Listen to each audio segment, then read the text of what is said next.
And welcome to IProtest. This is Donald Jeffries coming to you from just outside the swamp-infested Washington, D.C., as we do every Friday at this time. Today, I have an old friend here, and we're kind of switching roles. Chuck Otelli interviewed me many times back in the day. We did a whole series on survival of the richest. I don't know how many times, part one, two, three. I don't know how many we ended up doing, but we did a bunch, and so that was great. And he ended up producing the Donald Jeffries Show. Some of you out there, some faithful listeners may remember the Donald Jeffries Show that went on for about a year or so on Ocelli's network. And Ocelli, of course, does the Ocelli Effect. I think he's still doing it. And he's been in the JFK research for quite a while. That's where I got to know him from. He's an interesting fellow. He's had an interesting last year with a car accident and so forth. So he has a lot to talk about. And so we'll have a good conversation. Chuck, welcome to the show. Oh, Don, this is a great pleasure because I think it is the first time I have actually ever been a guest on your show. I'm quite honored to finally make it. Uh, I produced your show, I interviewed you, I suggested you to other Mhm. people. Maria Heller Yeah. and I discussed you. And finally, Yeah. I have made it to the Donald Jeffries I Protest. Is it I Protest now still It's or I what? protest, yeah. It's I protest, yeah. This is the big Excellent. time, Chuck. I finally Okay, I finally made it to the flagship Donald Jeffries show. So I am extremely grateful and proud to be here, sir. Thank you. It's like the first time I got on Coast to Coast AM. I was so thrilled. I have Yeah. made it to the Donald Jeffries upper echelon of media. So I appreciate you. Well, Thank you. we have a slightly smaller audience in Costa Rica. Probably about 8 million less or so, but that's nevertheless we do the best we can. We'll have a nice chat room over there. People already lined it up in the chat, but um, so we'll talk a little bit about how I came to know you is through the JFK assassination and through Maria. How is Maria, by the way? I haven't heard from her for a long time. She may want to talk to me now, though, at this point, since pretty much. I mean, not that I really supported Trump. I was a Trump agnostic, but I know Maria Heller was one of the first people I think that got TDS. I just didn't hear from her anymore. How is she doing? Okay now, or she must be happy at this point with Trump making all these mistakes. Oh, well, Maria never let go of her position, as neither did I, because people accused me of having TDS as well. But again, not true.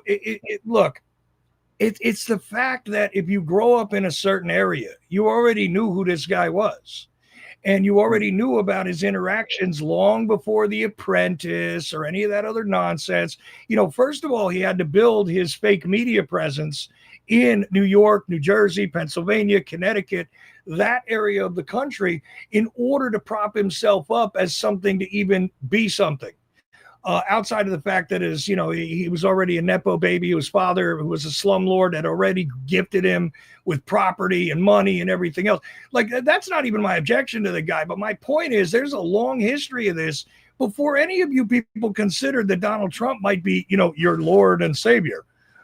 So it's not TDS. That's just my background tells me I've shaken the man's hand. This is a Right. problem, guys.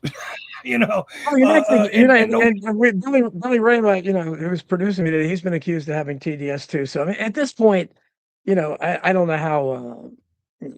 I don't have support left at all. But I'm not going to defend him. That's for sure. But at this point, I don't know what the hell he's doing. But he's disillusioned millions, and he's probably shattered the third party or independent party movement forever.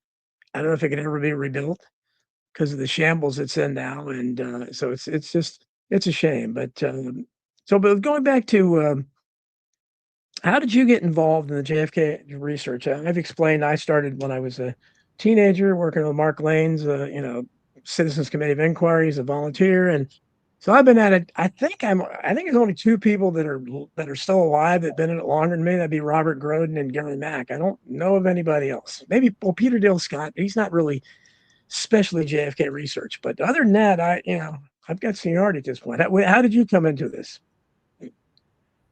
Well, look, there's a couple of people that are older, and there's a couple of people who've been in it longer, but most of them have kind of abandoned their positions at this point.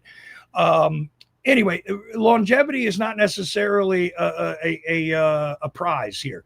Real quick Mhm. though, Billy, but I got to say something about Billy though, just real fast. Billy Ray Valentine does not have TDS, and if you hear that in him, then you're not listening. Okay, so I'm going to defend Billy right now on your show, and then we're going to move on because I barely matter. You want to find out how I got into it? It's real simple. The 25th anniversary happened because I was, I'm a little younger than Don. I was born in 1972.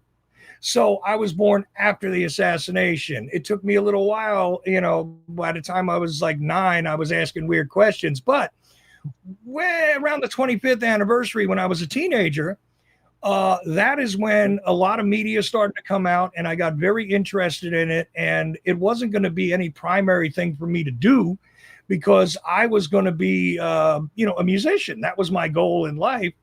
And as a traveling musician and all that, see, side business, I am many things. You cannot put me in a singular category. So I was a musician, but I also read voraciously. And that's kind of funny considering the fact that, look, the shades are not a fashion statement. I am legally blind. I'm putting these on to reduce my pain. And the Punisher hat is not a symbol for anything other than I love the comic book. Anyway, the thing is this, I was, partially blind, but constantly reading. So this became something for me to start reading on. And the more I did it, and quickly, as a high school student, I said, there is much to be studied here. And then, of course, the television happened. And, within a short amount of time, Bugliosi's mock trial happened, and this and that. There were radio specials, TV, everything. And I just took it on as I wanted to. Now, here's the funny part. I figured these conspiracy kooks are crazy. I got to go and just, point to them how Oswald must have done it. I mean, it's one idiot with a rifle. And believe me, one motivated man with a gun can do a lot. I grew up on the streets. So I understand, look, no matter what you think, that's probably what happened. Problem is, as I studied, as I went into it, as I interviewed people, as I actually examined the evidence, it didn't line up. And all I could think of is what conspiracy direction does it actually go in, which caused me to be a conspiracy advocate, even though I started out thinking, you people must be nuts. The only problem I got here is that the only way a guy gets killed in police custody is if the cops kill him or he kills himself. Okay. And Jack Ruby gets to Lee Harvey Oswald while he's cuffed to 2 cops. Are you kidding me? Not reality. That was my only problem. And it grew into a problem no matter where I went into the case, not just based on other people's books, but based on independent investigation by me, which I did on the side as a teenager. Okay. And I just went, this is insane. And these other people that were talking conspiracy who I wanted to disprove, they happen to be correct about the fact that there was something else here. Did they have their facts straight? Some did, some didn't. Mixed bag. But it wasn't Lee Harvey Oswald had a crappy rifle, shot the guy 3 times from the book depository building. Doesn't hold up. It's just that simple. So, that's where I started. And it's been, 35 years since then? Something I don't know. Yeah. Yeah, Well, somewhere around there. Yeah. you had a lot of big people on the Ocelli show. So they had me on many times. You had bigger names than me. So who were some of the people you had on the Ocelli effect that people might recognize the names?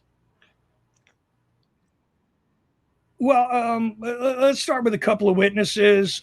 Mary Mormon, Buell Wesley Frazier. Right. Geez, who else? Oh, Ernst Titovitz, who was Oswald's best friend in Russia. That one's a hard get usually, but I got him. I had people on that did the media about it, like Len Osanik and anybody who did a radio show. And I've been extremely proud to have a decade-long conversation now with Larry Hancock, as an author. But I spoke to investigators. I spoke to independent researchers. I spoke to, like Sherry Feaster, who was revolutionary in this. Yes. I tried to have Doug Horn on. He didn't come on, but not for me, but he came on for you. And I've attempted to get. Who did you try to get? Who came on for me? Oh, Doug Horn. Oh, Doug Horn. Yes. Yeah. Yeah. And it's funny because it was Mrs. O who actually booked him for your show, I think, for the first time. when you guys had that first conversation. You were like, oh, I really want to get Mhm. this guy. I couldn't. I said, I've never Yeah. been able to, but let me let my wife try. She got him. Mhm. I don't know why. Yeah. Um, and also, you got to remember that because I was in that East Coast area. Obviously, you can tell from the accent, right? I'm not from Macon, Georgia, where I live. But the thing is, I was in that area where Bill Kelly was working, so I knew him, and I hung out with Walt Brown, and I wasn't hanging out with Walt Brown as one of his sycophants. I was hanging out with Walt Brown as somebody who could actually hold a conversation with him, and Right. he's one of the preeminent experts on this, etc. But anyway, I had lots of different people on JFK. Like I can't even remember most of them, but witnesses, photographers, people who handled the body have been on my show. Excellent people like the guy who co-authored a book with you, who I really respect, William William Law. William Long, yeah, Uh, sure. you know, yeah, absolutely. And of course, I explored it with you. And I've even had people on that I vehemently disagreed with. Lone nut theorists, I like to call them. Some of them Mhm. are good guys that just I think are misunderstanding what they're looking at. But even Richard Sharnon I had on just because he was a statistical guy, and I wanted to see why it is he was saying the stupid things he was saying.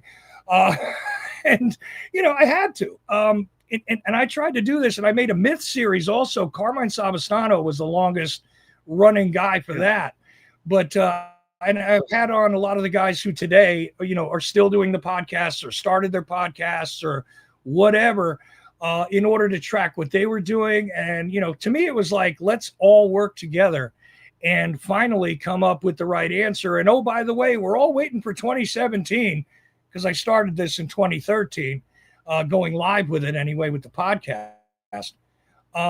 But that kind of didn't go well. But I always Yeah. wanted to work together with everybody, and let's discard the unreasonable things and let us work with the things that have some life to them because they can't be easily disproven. Like I got a list of things I want to ask you about, Don, one day. Maybe Sure. today's that day, Sure, you because go there, right ahead. We're kind of we swap positions here because you're more interested. I'm more used to being your guest. So yeah, anything you want to ask me is fine. well, believe it or not, there's a handful of things that I have trouble understanding how it is a guy as smart as you believes them. Uh, Okay. and I have So this issue with a lot of people. Like I've known people that are pretty decent, and then they've fallen into the Judith Mary Baker abyss, in JFK land, and they're lost to me at that point. But there's just a handful of things that I've always wondered about why it is you seem to think they're true, and they're not necessarily all JFK things either. Like I don't endorse your book Bullyocracy. I got to tell you, I love Survival of the Richest, and I Mhm. appreciate the hidden history stuff. What do you got? 3 volumes of that now? Yeah, 3 volumes. Yeah. Yeah, okay. I mean, look, I've read a lot of books, so it's easy to mix up, people's stuff a little bit now and then. Sure. Like on the JFK case, I lost count around 300-400 books, and that's not a lot considering the volume Yeah. of literature, but Yeah. yours were in there. Um, and also I appreciated the Dean Andrews book. I don't know if it took us much further in the case, but I appreciated that because it was another angle on something, and I love anything William Law touches. So it's just kind of he's one of those better authors, no matter what he puts out, guys. Mm. And I'm really impressed that he even wanted to work with you because that's not something he does unless you're a witness or Right. you have some like serious, like he doesn't just volunteer to write with everybody is all I'm Right. trying to say. Okay, not to put Yeah. down to you, it's just like that's a rare spot.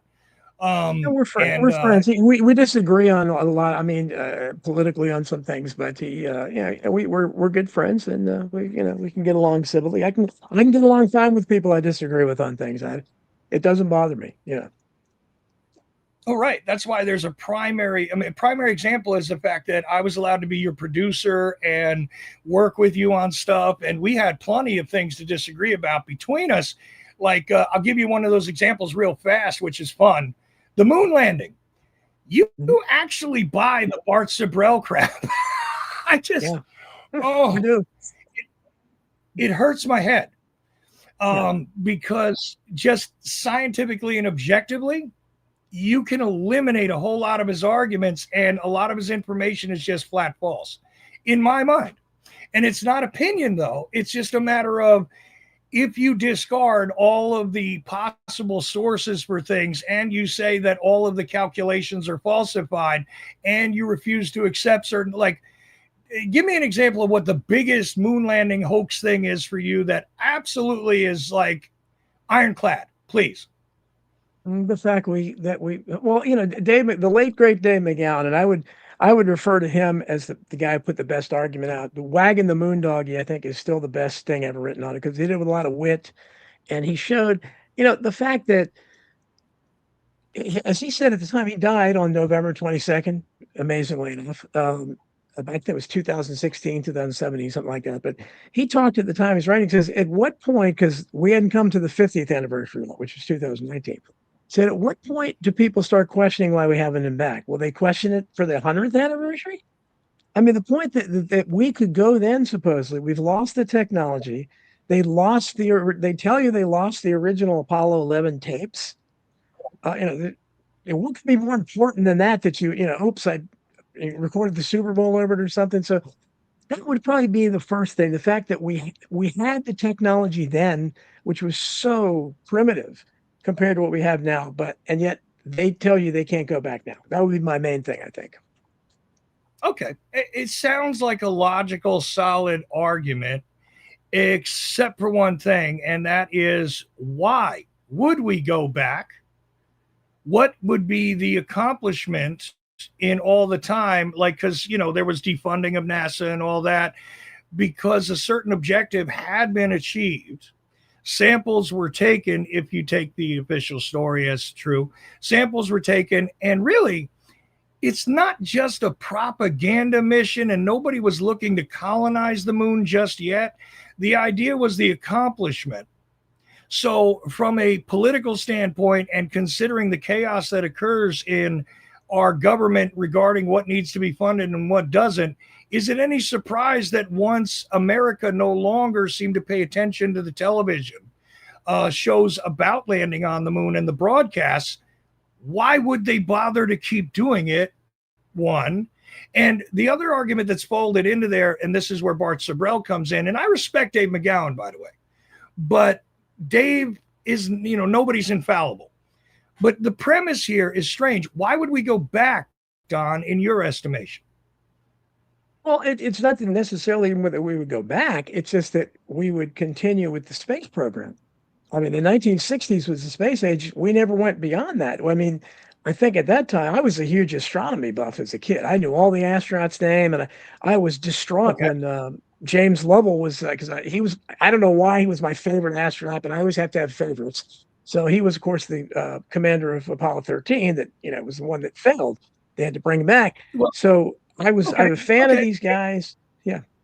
Right. Go ahead. But let me pause for a second. Were you a fan of the astronauts or the space program? Which one? Because there is a difference there. Go ahead. The whole thing. I just knew their names. Like I had I used to go out with my telescope and look at Mars and Jupiter. I was a big astronomy buff. I read lots of science fictions, and there was a part of me that said, "Well, I'd like to go to space someday." So I wasn't predisposed to not believe it. It wasn't until I read Wild Bill Casing's book, We Never Went to the Moon. I think it was published in the late 80s, probably. I heard about it. I said, "Oh, I got to read this." I read anything that was out there. So that's what got me started down that path. Okay. Well, look, I would put Casing aside because he's got a series of problems with his legitimacy as to what he spoke to and the premise by which, people said, "Oh, he worked for classified. Maybe you should double check his credentials." But we'll put him aside. I don't want to go into Casing. Let's stick with this thing. You say the space program, it ended. It did not end because we did send the rovers out. We did send out, deep space exploration. The space program continued. It just continued on a smaller level, and there were no more astronauts. That's why I asked, did you like the astronauts? Do you see how there's nuance here where it's not, well, we didn't do it again.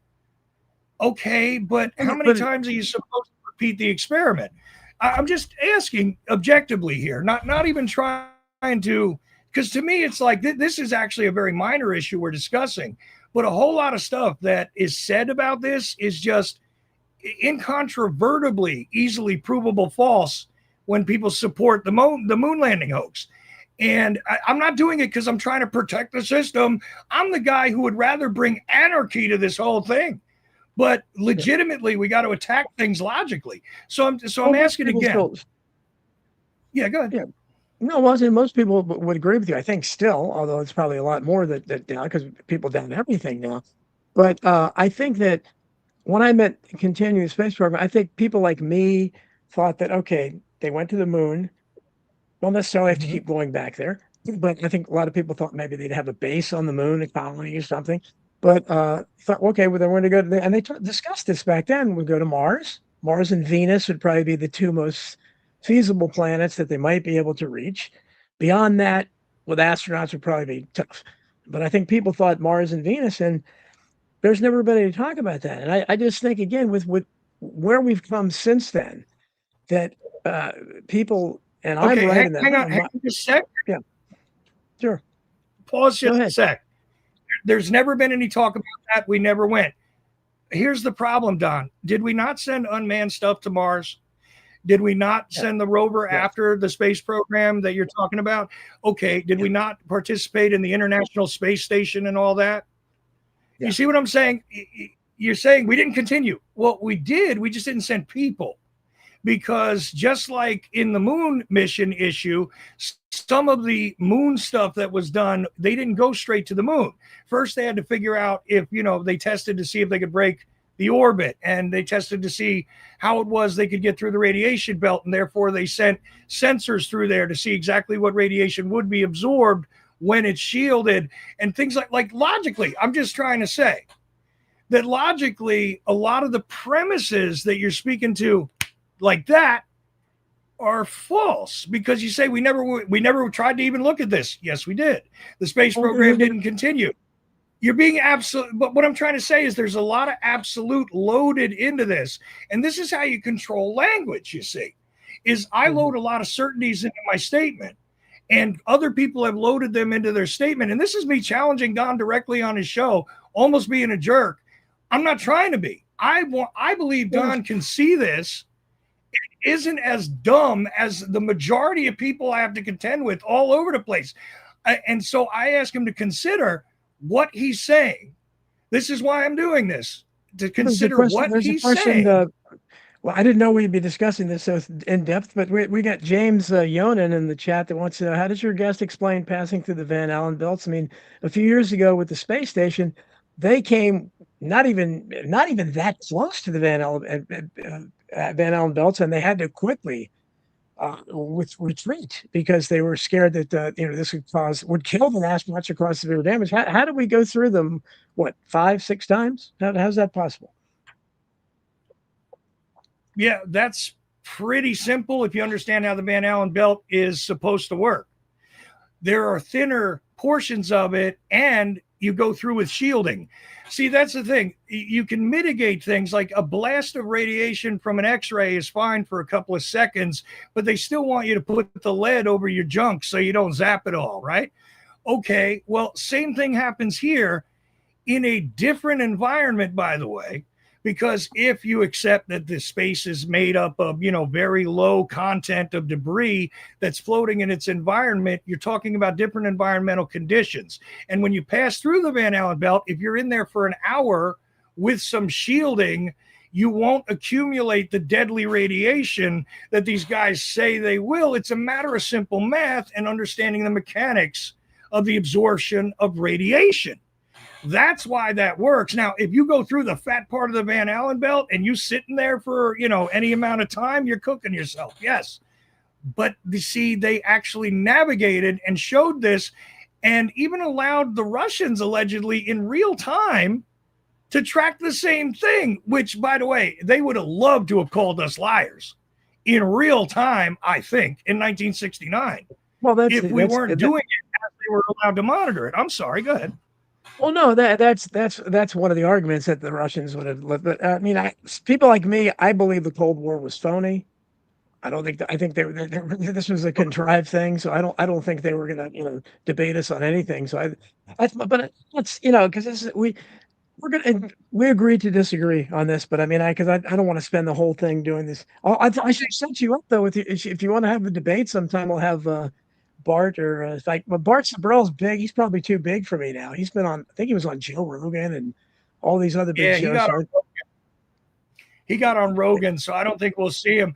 But I already know what Sabrell's going to use for arguments. And again, mhm, see, I just want to point this out. We'll stop this part of the discussion right now. yeah. But Hmm. my point that I want you to like think about just briefly, as like the friendliest thing I can offer you, is that you got loaded statements when I asked you an open question. And I didn't come in here trying to prepare for a gotcha. It's just I was thinking to myself, what is one of those things where I know that you make statements that as a writer, I know you should consider carefully when you're Hmm. loading your statements, but you don't, and you say that you agree with certain stuff in a way. And I'm just trying to point out within your own statement that there Well, is counterintuitive. there's a So reason like why like I haven't we never mentioned this. went to somewhere. Well, Yeah, I'm I just saying. haven't I haven't. That's why I haven't mentioned any of this in any of my books because I source everything I have. So this is mostly opinion where I just simply don't believe it makes sense. But so far I haven't I felt no reason to include it in any of my books because I like to source things and say, well, this is why it's incredible. And in this case, there's really, my source would be, Dave McGowan's great research, Bart Sibrel claiming he was threatened by people. I don't know if he made that all up, but he paints a colorful picture of what happened to him, that's for sure. And so at this point, so that's why it's a fun thing I think to discuss, but I'm not gonna write about it, I don't think anytime soon because I like to have everything sourced and I like to, if I'm writing about it, it's because I think it's a fact. And so that's just Oh, what I I got believe. So I, that's but yeah, I actually chose it because it's the lightest weight subject possible because it really doesn't affect you or I directly in the things that we've worked hard on over the years. It's just one of those weird things that I've always wondered. So sorry, and it's just the statements are loaded. Forget about the issues. The statements are loaded, and I think people fail to recognize that all the time. I'm doing this with you, but I want people to see that in the crap they're being thrown at from the media all the time, in the ill-conceived statements from their favorite podcasters, in the jackassery from Joe Rogan, okay, Mhm. in the stupidity from the major networks which are now consolidating. I mean, we're going to lose count, but I think we're going to be down to maybe 3 actual organizations eventually within a very Sure. short amount of time instead of the 5 or 6 major media outlets. Yeah, The that's point right. is, I'm trying to warn people about this, and I'm doing this with a guy I consider my friend to say, listen, this is what I want to do to my friend. Test your enemies harder. Okay, test yourselves. Think, Yeah. I want to be tested and taken to task on this. Mhm. You know? What Sorry. happened to Are you still what there? happened? Yeah, no, I don't know what happened to, oh, there it is, okay. For some reason, we went to single screen I there. don't know. I didn't do anything. Okay, no, Somehow you're still there, still I thought I was uninvited from the show all of a sudden. no, Sorry. no, no, I don't know, but Billy Ray must have hit something, no, I didn't do that, so let's talk about this, 'cause I know Billy Ray and you probably would agree on a lot of stuff because I just think that the mainstream and I think Maybe. the reason why you have I mean, I believe that I don't think we went to the moon. I think it's valid, but the reason why you have theories like that, and where you have even it becomes even more outland. Like one of the things, the conspiracy theories I would not believe is that Paul McCartney died and was replaced by a double. But you've got Jim Fetzer, and you've got lots of people. I wrote a book about that. Just I don't believe it, but we interviewed a bunch of celebrities on it, and I think people are willing to believe things like that because we're being lied to about everything, and they know the people reporting things have no credibility. So when someone comes out with something and it makes a case. It just throws out a few things that make sense to people. They're willing to do it, especially because the people in the establishment look at the JFK assassination. I mean, there's never been any production that I've seen anywhere that's made any kind of a convincing case for the official story. They can't do it because it's impossible. But You have people that a very minority now that want to believe what most people realize. Hey, they lied to us about everything. Of course, they lied about that. So you come down to now, and Joe Rogan is somebody I'll never be invited on his show, I'm sure, but somehow he has. I think he has maybe the biggest audience anyone. And I don't really understand how, but he gets big guests. That's primarily it because he really doesn't do much. He just facilitates stuff. But people want to they understand they're looking for like right now you have Candace Owens, who I like very much. I'm sure you probably don't, but I like her a lot, and I I'm think she's doing here. I great. don't know if you can see me. Yeah, can you hear me? Can you hear me? What happened? Billy Ray, what's going on? Billy Ray, what happened to him? Are you Chuck, guys I still can there? I'm Yeah, here. okay, there you are. yeah, okay, now you're yeah, I don't know what you said. Could you hear? I Yeah, I think can it's hear on you. Chuck's end with the internet right there. It must have been because I heard you loud and clear. Don Chuck, what is it? He faded out for a second, but most of it has been good. You guys are good, so keep going. Okay, that's cool. I was So, but also I think quiet for a while and just listening to Don. And, yeah, I was just yeah, nodding to you for a little while, so I didn't say anything.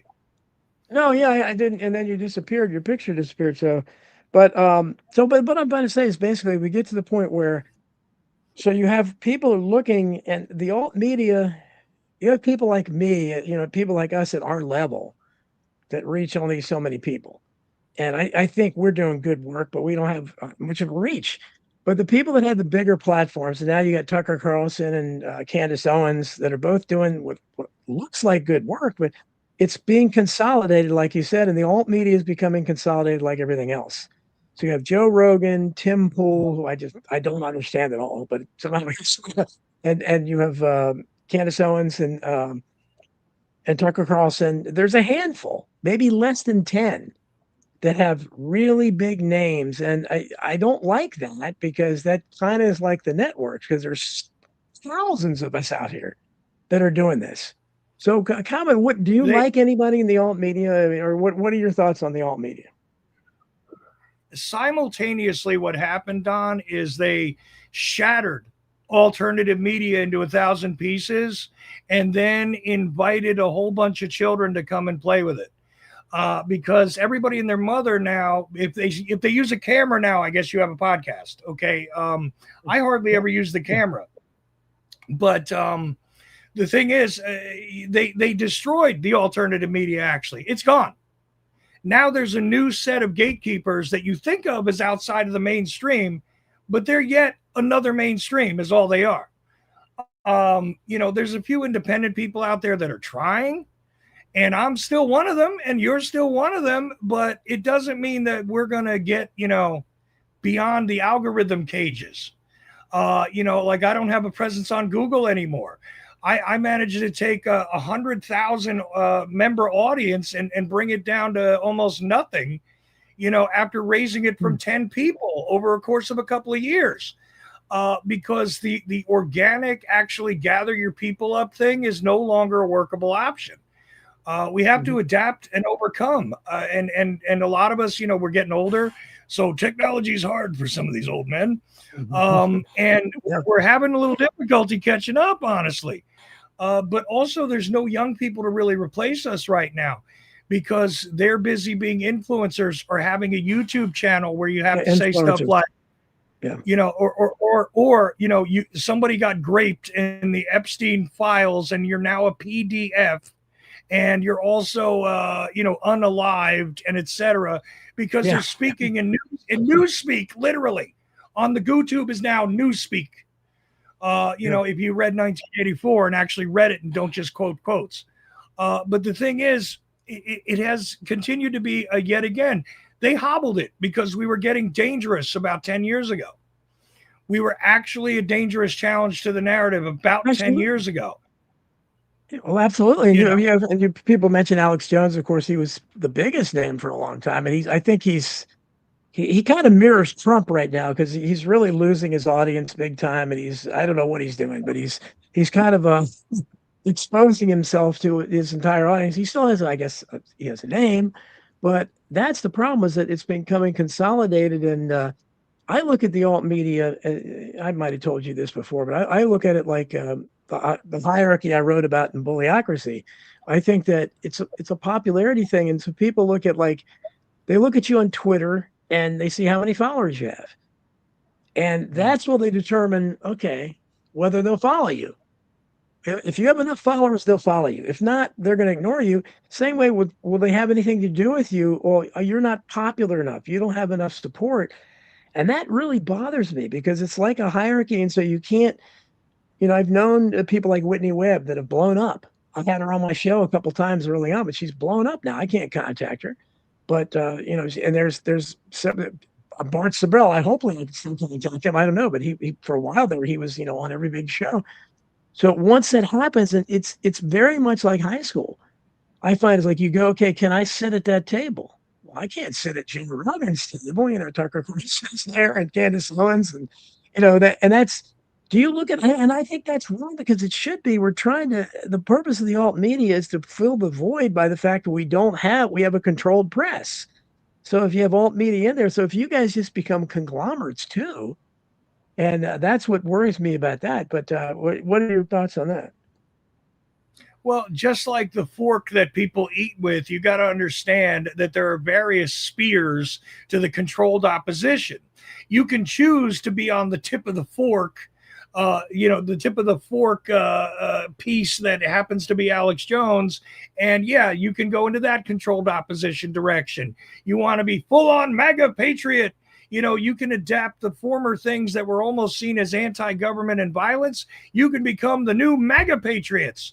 You can agree with the new Tucker Carlson and the new blessed media as these guys have broken off and gone into our space. Okay, so they sent their talking heads to invade our space and declare themselves independent. You are not independent if somebody's giving you $1 million. You're just not. And you're not doing it on your own when you're sponsored. You're not doing it on your own, like small sponsorships, people that actually listen to you. That's crowd support. That's not sponsorship by a massive corporate entity with an agenda. And every single one of these alleged alt people is now supported by that or covertly giving money that they have to pretend they actually don't get fed. Okay. Oops. I didn't know I was getting $150,000 in Russian money. Whoops. You didn't? Seriously? I would have noticed a $150,000 deposit on my PayPal. I think you would have said something too, Don. Just saying, if that just suddenly showed up, you would have been like, I would have noticed it. I would have. And the thing about it that gets me is that because I search for guests all the time, and I'll see, I'll look on YouTube, and there's lots of people I find interesting. And I'll say, okay, that guy, and I've never heard of them. They're complete unknowns to me. I don't know of anybody else talking about it, but I'll look and they'll usually have at least a couple 100,000 subscribers. Some of them have 1 million. I said, who are these people? And even when they don't have that many subscribers, I found that they never respond to me, ever. And yet, I can get real celebrities like Susan Olsen from the Brady Bunch. And last week I had the youngest child from The Sound of Music. Those are much easier to contact. But some YouTuber nobody's ever heard of, they don't get back to you. I can't wrap my mind about that, but I can't escape the fact that I think that and people have told me there's a way to buy followers and subscribers. There needs to be something like that going on because they can't. Some of these people are not impressive at all. And have you seen Lex Friedman? This guy has, I don't know, a couple million subscribers, I think. He had I think he had Trump on his show or something at one point. If you ever can't sleep at night, find the Lex Friedman podcast and turn it on. I have never seen anybody, a total lack of charisma, has nothing. He's like the anti-Alex Jones who has a bunch of entertainment ability, at least. How did he get in? I can't believe that somebody isn't backing him or doing something to buy his subscribers or giving him money or whatever. Mm-hmm. Well, listen, I hope that we get to discussing organized crime at some point during our discussion today. Put a pin in that because I actually study lower level people. I've been studying something lately called the Dabbleverse. Okay, just so you understand. And that literally got built around Stuttering John from the Howard Stern show, who I had on my show as a curiosity at one point and respectfully interviewed. But the thing is, the Dabbleverse is now this universe of podcasts that are literally built around other people's bad podcasts. I'm not kidding. And they have a viable business. They have multiple employees. They have many channels, Patreons, raking in money for basically showing you other bad podcasts. They show you clips, they goop on them. And I am fascinated by this. It is literally taking garbage and reselling it to people and making it more profitable than the garbage was worth when it was new. That is a remarkable digital concept. I'm not saying I want to do it. I'm just saying I see this succeeding. 2,000 people get on. They live stream every day. They have 2,000 people on every single live stream. Yeah. They can't get enough of this. They have, 10, 150,000, depending on the size of the show, a whole universe, like I said, of junior and senior partners in this Dabbleverse mess. And it all started with Stuttering John and other bad podcasts. If you don't know who Stuttering John was, he was basically a stunt idiot on the Howard Stern show. Oh yeah, I used to love watching his videos, and I mean, he's. I see him on Facebook now. I think I'm still friends with him there, but it's kind of sad because he's lost his following, and he was on Jay Leno for a while too. And the people that he does have just riff on him all. I mean, they just make fun of him and whatever. But yeah, he was somebody that Howard, back when Howard Stern was good, and talking about somebody that's pathetic now. Howard Stern is just it's amazing how bad he is now. I mean, it's just. I loved listening to him back in the day. I did too. Look, again, New York, New Jersey area. What do you think I was listening to in the 80s and 90s? Howard Stern. But the truth is today, he's unlistenable. He has become the personification of the pussification. Okay, so for those of you that think I'm politically correct or something stupid, or think that I don't believe in conspiracies, you're wrong. It's just I'm sick of trying to tell people that in the JFK assassination that, the limo driver didn't shoot him. I know that. I'm tired of that. But anyway, Howard Stern has morphed into a totally weird sort of like, what would we call? Well, let me just go with 90s language. This guy is like a fagified version of what he was in the 90s. And then, he would have been toxic masculinity right now. But believe me, it is all about the faggotry now and just kissing celebrities' asses, which makes no sense for the Howard Stern. He's become what he made fun of. I mean, he would have gone crazy over this Howard Stern. I mean, that's what made him a lot of fun, is that he was willing to go after celebrities, and he would, when he had somebody on, he would ask them, especially women, he would ask them all kinds of crazy, provocative questions, and which he would never do now. And I mean, I haven't listened to him for years, but it's really pathetic. But Stuttering John is one of those guys he made famous. He took somebody, kind of like David Letterman did with Larry Bud Melman, where he just took somebody that was a nobody and just somebody. The Larry Bud Melman, I think, was great, actually. I loved Larry Bud Melman. Well, because Larry Bud Melman had a couple of skills. Howard Stern could take a guy with zero skills and a speech impediment and make him famous. That was the magic of that show. He had people on, high-pitched Eric. Just because the guy had a squeaky voice, that was all there was to him. Nothing else. Beetlejuice. Beetlejuice was the culmination of the whack pack. And again, this is a guy who's mentally handicapped, totally delusional, midget-like in status. I know you're not supposed to say that, little people, I guess, whatever. Right. Point is, he was that guy. And meanwhile, he was doing comedy tours with comedians on stage just so Beetlejuice would show up. He gave people lives and fame out of just the Howard Stern universe. See, that's the thing. That was a unique experience, that show. And it turned into and people tried to copy it and everything else. And they had their own little versions of whack packs all over. Nobody did it like Howard. And Stuttering John is the best example, because this is a no talent, zero, and I mean zero talent guy who thinks he's a genius. He's an absolute idiot. He's a drunk.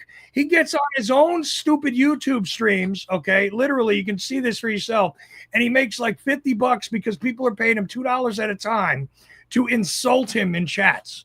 And so he'll put them up on the screen. And people that are living off of his whole situation and making podcasts about him and reposting his clips and all that, they're making exponentially more money. They're getting exponentially more followers than the originator of the idiocy to begin with, just by goofing on this guy.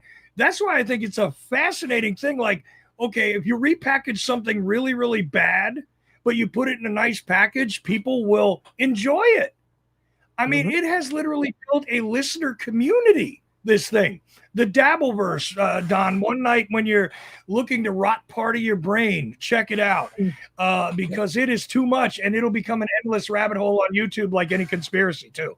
Well, so, okay, somebody, sorry. No, that as somebody mentioned in the chat, Real Nature Boy, good to see you here, Nature Boy. He thought the podcast about people watching people play video games was a new low, and that's true. And that really is the internet version of what you used to see. And I knew people in my family that would watch poker on ESPN. And it became really how is this a spectator sport now? We're watching people play poker, and some of them were low grade celebrities. But I thought, I don't know. To me, that's not entertainment. But then now you have people that watch people play video games online. And that's kind of like the dabble for which it sounds like, because that's what people are just showing other, maybe bad podcasts or whatever. But I don't know, maybe somebody starts showing something from mine, put me on the map. I don't care. But it's a shame, because this had so much potential, and people, there always have been some good, people doing some good work in here, but it's because we should represent an alternative. And it's the alt media. So the last thing we should be doing is, propping up this stuff. But so, what are your? But RIP alt media, Don. Please look. If you don't want to listen to me about the moon landing thing, I understand. But there is no alt media anymore. It's gone. You got to accept. Listen, I know people don't like it when their puppy dies. It's over. What we have now is a sea of nonsense that I'm pointing out to you by pointing out this, Dabbleverse thing, which I'm just studying from a sociological perspective, because there is something to be said about the psychology and sociology that we're watching develop in real time through internet culture, through the digital culture and the digital currency, and the lack of true human interactivity now being replaced by this crap. This is my point about it. Not that it's great, not that you should, look, have fun with whatever you want. But my point is that is replacing and literally dehumanizing us all, because we're no longer participating directly in things. And even when we do, it's only because we have been prodded into or herded directly into by the digital masters that are now in place. And let's face it, it's not all about the, cancel culture. Again, wake up. That was, a couple of years ago. Have you been in a coma? Cancel culture was just one wave of the control mechanism and to control the opposition. And there are various, again, look at your dinner fork. I'm telling you at all times, there are 4 sharp things ready to stab into humanity in order to control opposition and keep us at bay. And cancel culture, has proven to be not just a left-wing thing, because right now the right is stronger in cancel culture, and it all has to do with Israel. And they're the exact same things that were going on in college campuses that the right very reasonably complained about when they were canceling mainstream conservatives like Milo Yiannopoulos and people that weren't threatening at all, but the left was shutting them down, and that was wrong.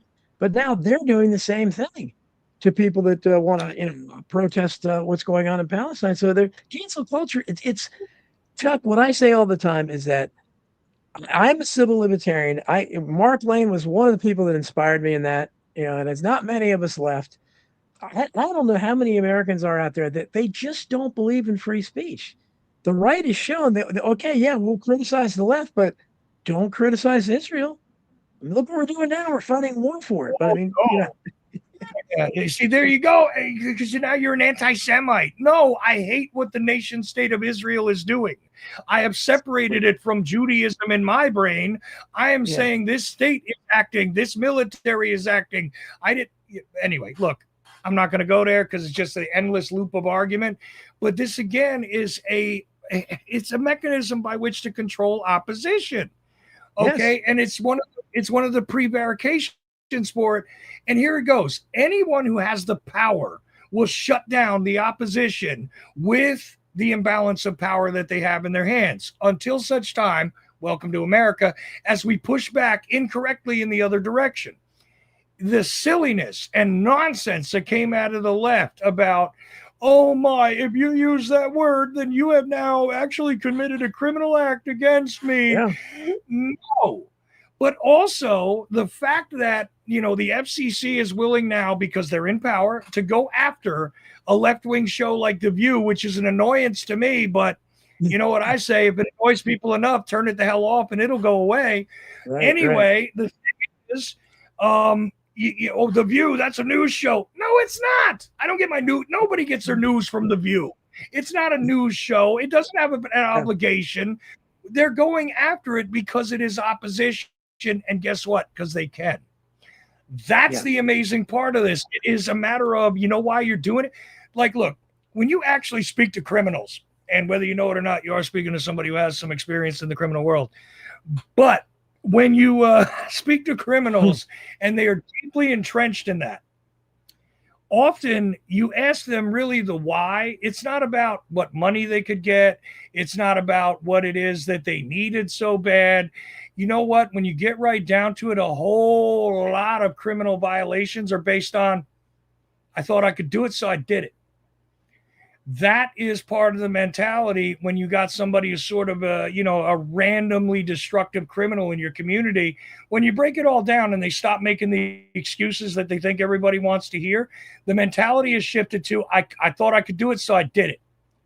That is literally the level you're working with there. And the criminal thing, like I said, if you want to discuss what shall I call it? The mythology. Uh-oh. The powers that be, they don't want this. The mythology of what? Organized crime? What are you talking about? Mythology of what? Chuck, you froze up again here. Chuck, your screen is frozen. Can you hear me? I can't hear you. Okay. Chuck, we're working on Chuck's connection. See if he comes back. Maybe organized crime didn't like him saying that. I don't know.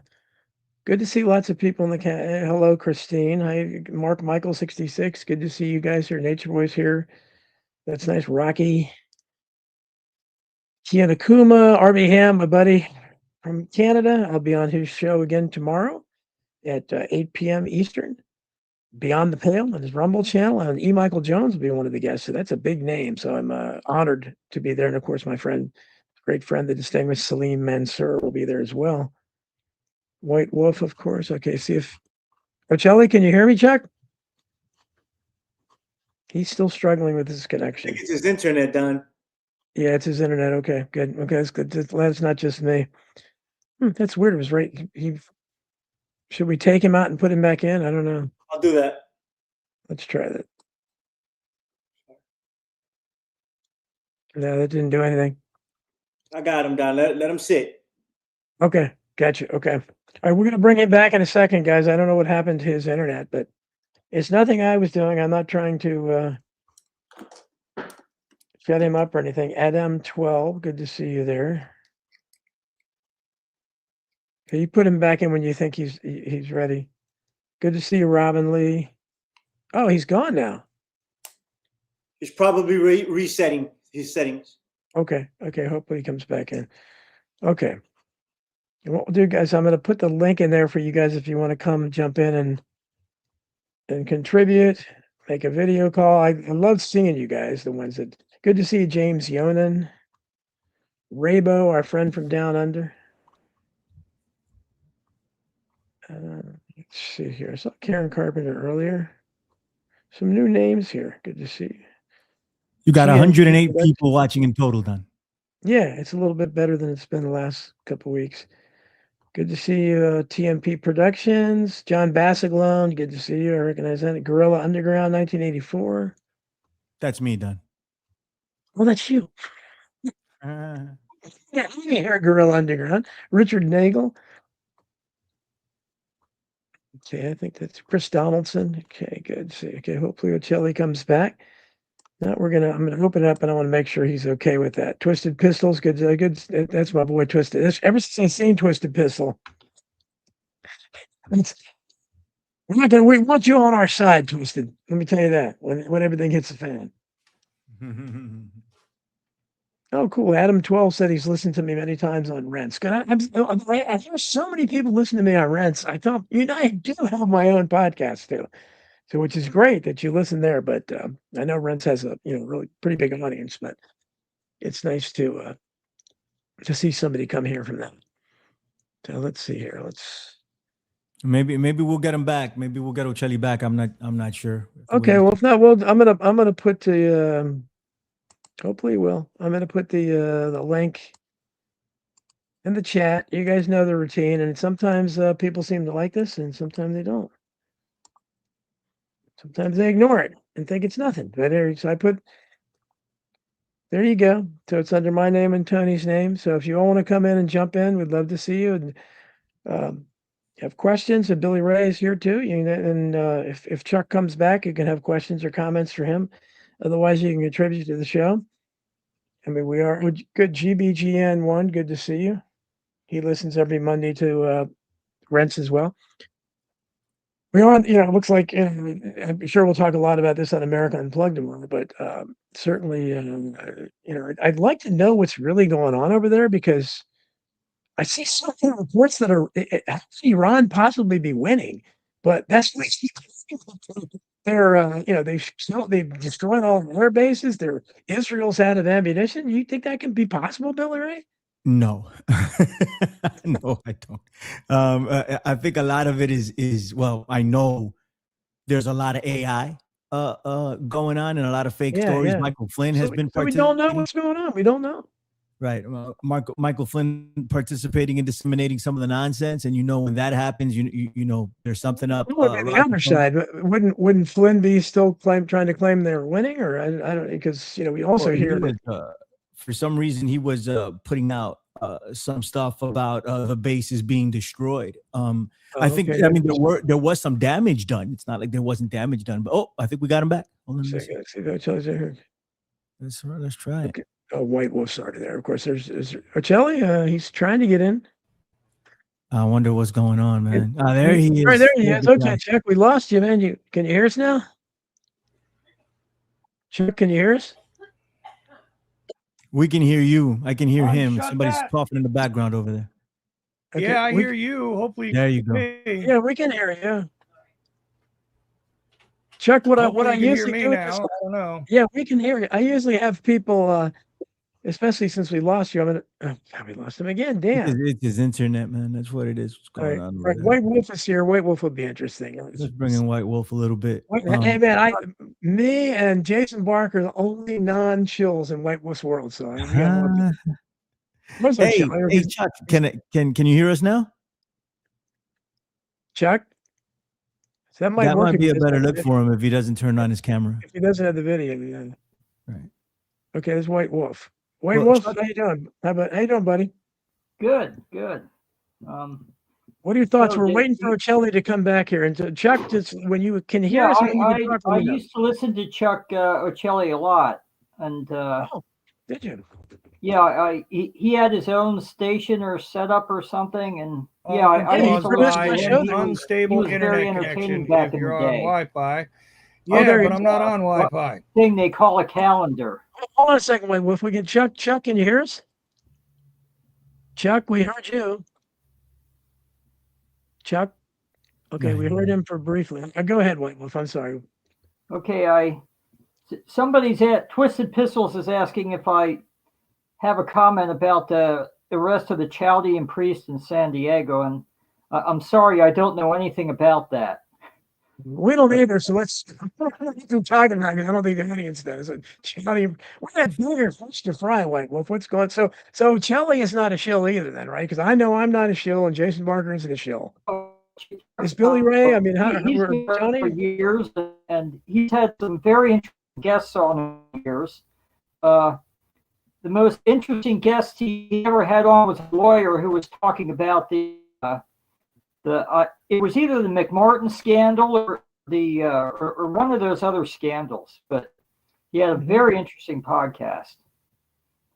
He had me on there many times, and he produced my show on his network for a while, the But, Donald Jeffries show. You remember? So I guess you didn't No, listen to that. I always enjoyed listening to Chuck and listening to his guests. But I must confess I haven't listened to him lately. But then again, I haven't been on the internet a lot lately. In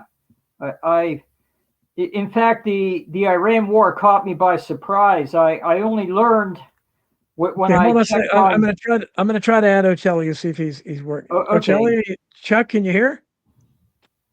Chuck, Ocelli? Well, see what would be good with now he's muted himself. Chuck, you're muted. Can you hear us?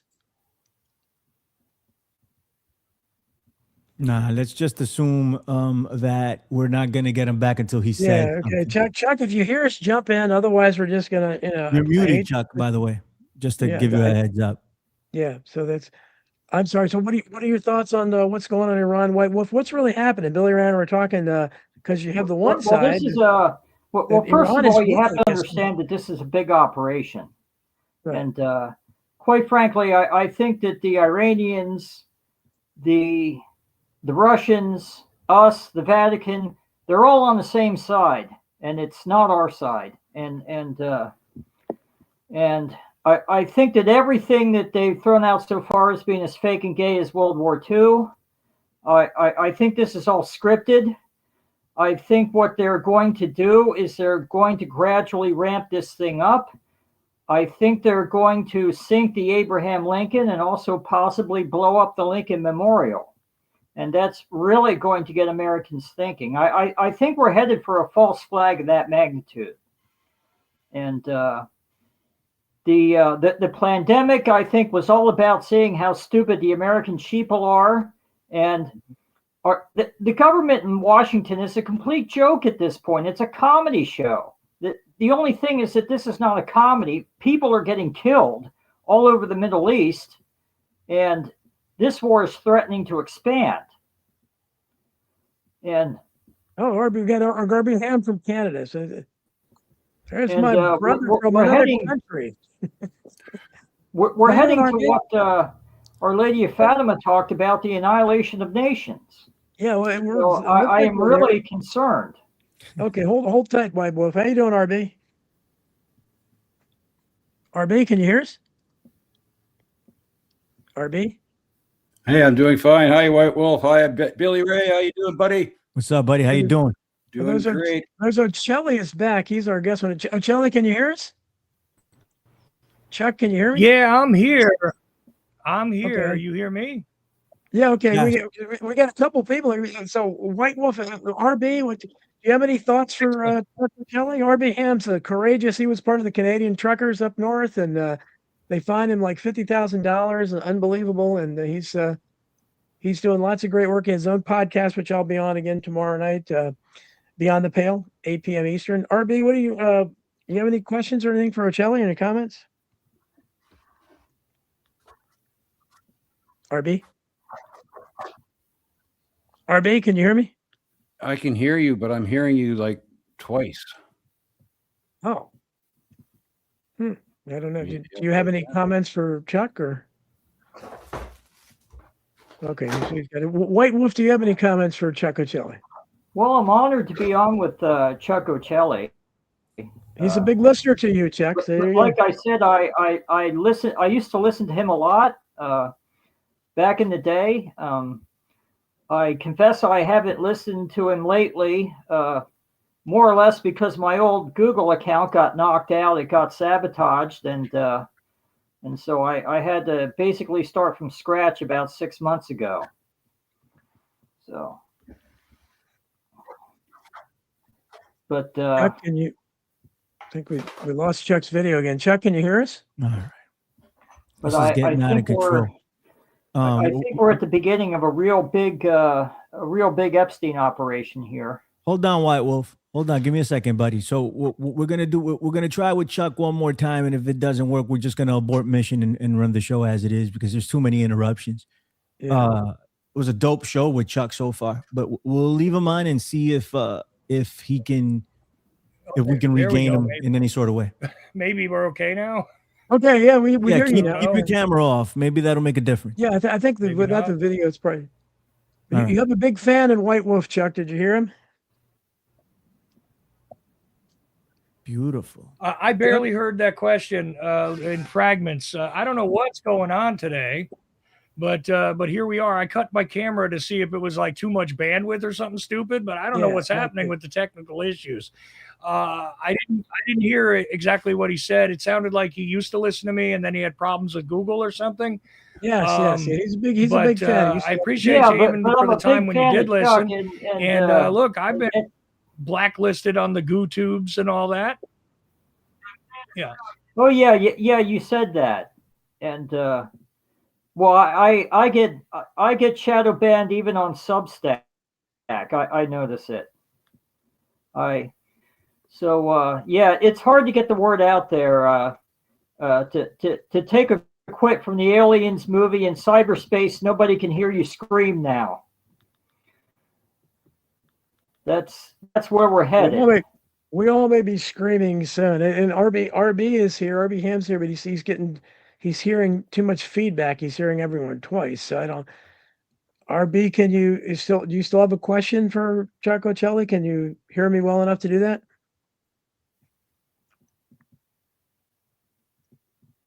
Go ahead, RB. Okay. Well, yeah, I'm hearing everybody twice, so that's weird. I don't know if Can you this guys is hear- my fault or not. Can you hear me? Yeah, we can hear you fine. I hear you once just fine, but for the moment. Okay. That is really weird. I'm hearing everybody twice. That's strange. So something's going on funny. but- RB, it's got to be on your end, brother, because nobody else does that. Maybe Yeah. shut down and come back in if you want. Yeah. Okay. All Okay. right. Try it again. All Okay, right, so, go ahead, Chuck. What's up? Say something to the people. What were you pick up on something or just go on your train of thought, whatever you were saying. Go ahead. And Chuck is now muted. Chuck, This he's is beautiful. on mute. You're muted, Chuck. Can you hear us? All right. I don't know, bro. I don't Oh, know. White Wolf, your connection is good, isn't it? Yeah, White Wolf is fine. Go ahead, White What's Wolf. going on with White Wolf? He's talking about White Wolf. I got to have a show about the miracle of Fatima soon. He's gone again now. Okay, or no? Okay, you took him off. Oh yeah, that would easily be a 2-hour show because there's sure so much would. background. There is so much to discuss. But Our Lady of Fatima showed us that World War II was all fake and gay, and that would be some background to get into. And Well, do you think see, this is the problem is we get so jaded, like the Iranian school where the 110 young girls or whatever, 120, whatever it was, that were killed. right. Did that happen really, or we just and who did it? Of course, the U.S. is claiming the Iranian. I think the school was real. Okay, and I think all those girls being killed was real, and it's part of the propaganda. Okay, because they're trying to enrage the whole Muslim world. I mean, that's what Gaza was all about. Gaza was an ongoing operation, and its primary purpose is to enrage the Muslim world. And they've done that. But I want to make sure. So we got Chuck. Can you hear us now? You're muted. Also, the killing of the Iran supreme leader. Okay, that was the equivalent of killing the Pope. As far as Catholics would be concerned. For a second, wait. Let's see if Chuck can hear us. Can you hear us, Chuck? Chuck Ocelli, are you there? Yeah, I'm okay. I just didn't. Yeah, I didn't want to interrupt him. He was in the middle of talking about the the Iranian supreme leader, so I can actually hear everybody now and everything. So Beautiful. it seems Okay, okay. cool. Okay, good. Let's All right, get so we're RB. gonna throw RB, it do you back. have- We're gonna throw it back to White Wolf. Let him finish his point. Then we'll go to Chuck. Okay, go ahead, White Wolf. Okay, but just imagine the Iranians bombing the Vatican and killing Pope Leo. How would Catholics feel about that? Well, you've enraged a religion that's just as big as Catholicism. There's approximately 500 Shia Muslims that stretch from Tunisia all the way to Borneo in the Pacific, and those people don't like the United States at this point. I mean, you're talking about all those housewives that are nursing their children and rocking the babies and so on and so forth, and they're telling their children how bad we are, and also look at what we did to those people when we occupied Iraq.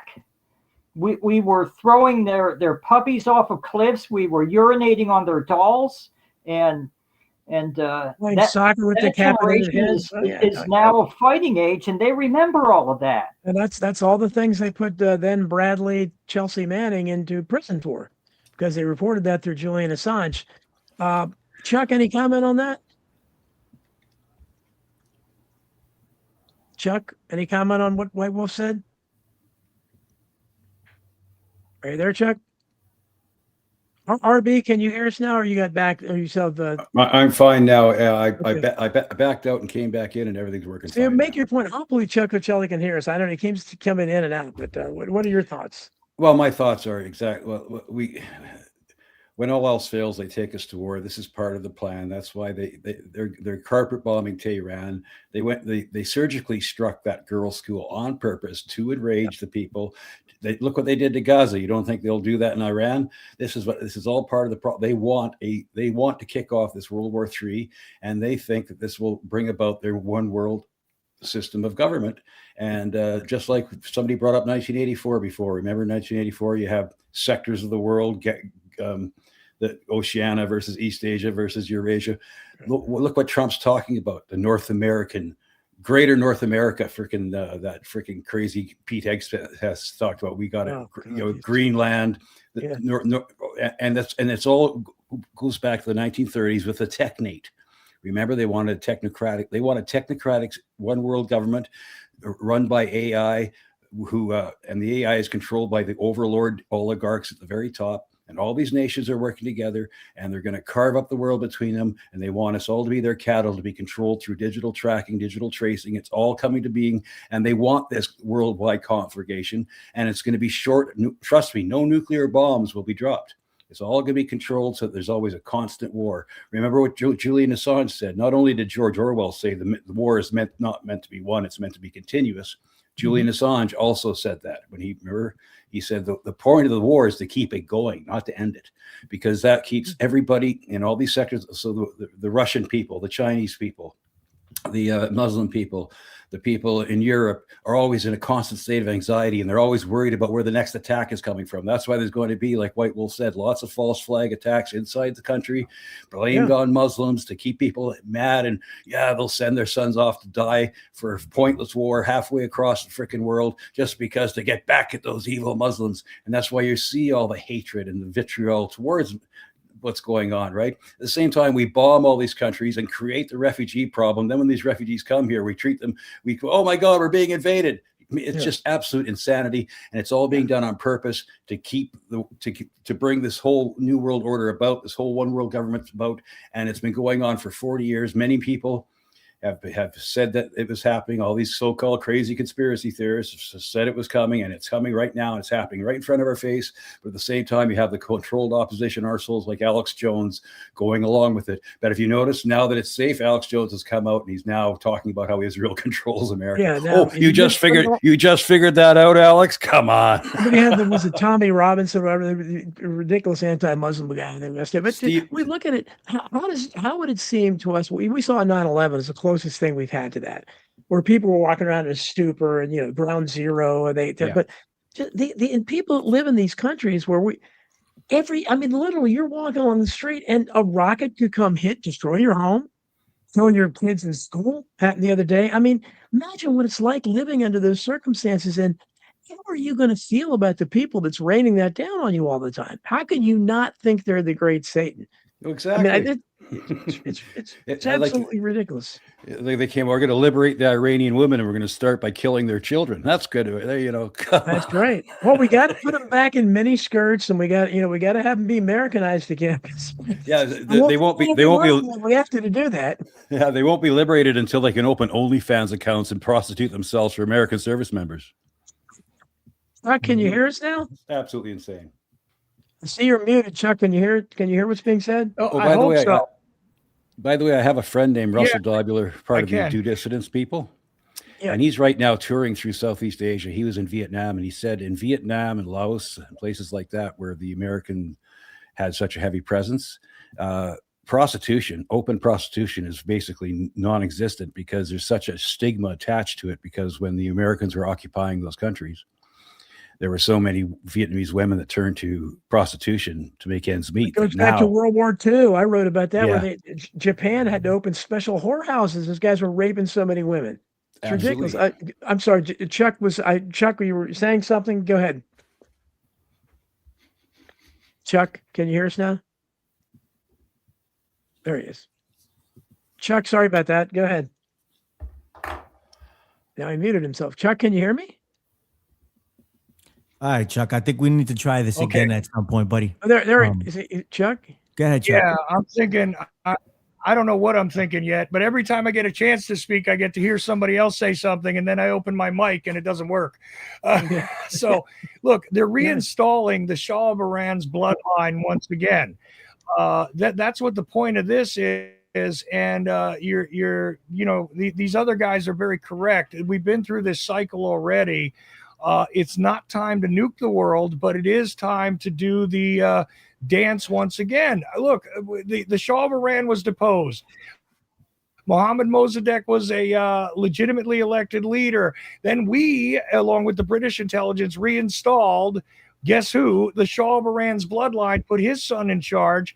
He got shut out of there and sent out along with his secret police, right? And the Savak, those people that tortured and brutalized the Iranian people. We had an Islamic reaction from the ground, which was again engineered by intelligence. And hello, once again, now we decapitate that government, and it's predictable. Reinstall the Shah. Their bloodline needs to come back in. It's time, isn't it? I mean, how simple is this to figure out?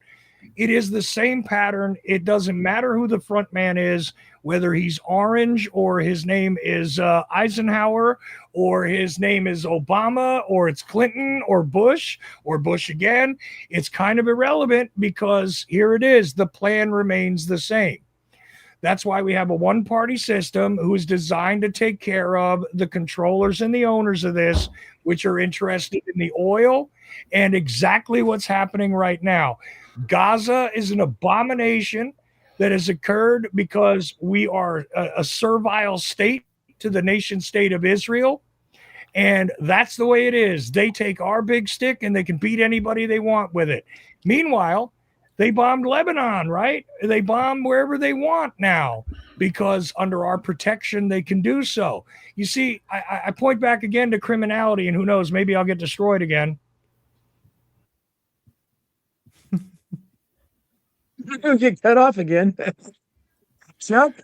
He was on to something there. Either that or he was on something. That is quite a connection. What are your thoughts on what he said, White Wolf? I don't know what we're gonna do with those, Shelly, but we only got like about 40 minutes left to the show. So I'm gonna tell Chuck, let's do this again. We'll connect off air and try to fix this so we can bring you back on. Yeah, sorry, Chuck. I mean, I don't know what was going on there. It's a legend in the game, an OG, Chuck Ocelli.